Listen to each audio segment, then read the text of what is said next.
President Donald Trump has authorized the deployment of 300 National Guard troops to Chicago to address what he says is out of control crime. The move came hours after immigration. Authorities said they faced off with protesters in the Democrat-run city and shot an armed woman when she and others rammed their cars into law enforcement vehicles.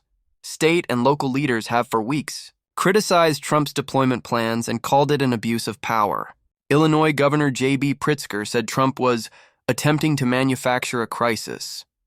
The announcement came as a federal judge in Portland, Oregon, another liberal city, temporarily blocked the Trump administration from deploying 200 troops there. Judge Karen Immergut called Trump's statements about conditions in Portland untethered to the facts and said the move violated the Constitution.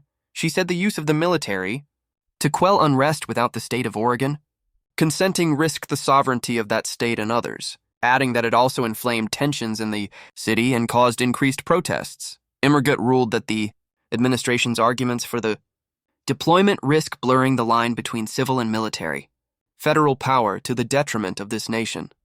While it's unclear whether troops have arrived in Chicago, any such deployment would likely be met with legal challenges.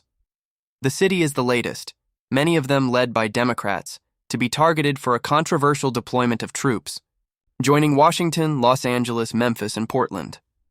The deployments have posed both legal and constitutional questions, as National Guard troops are typically deployed by a state's governor, and century-old laws limit the government's use of the military for domestic matters. Chicago has seen an increase in protests over immigration.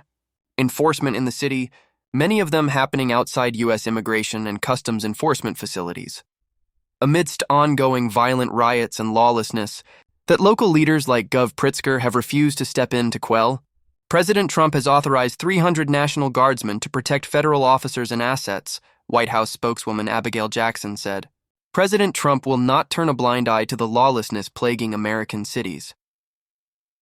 On Saturday, just before Trump authorized troops there, U.S. border patrol personnel shot a woman in Chicago after a group of people rammed cars into immigration enforcement vehicles. The Department of Homeland Security, DHS, said in a statement. The woman was armed, the statement said. The woman's injuries were unclear.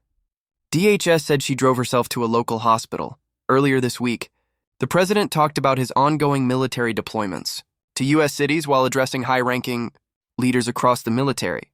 He told military leaders he wants American cities used as training grounds for U.S. troops so they can combat the enemy from within and quell unrest. They're very unsafe places, and we're going to straighten them out one by one, he said of Democratic-led cities, including Chicago.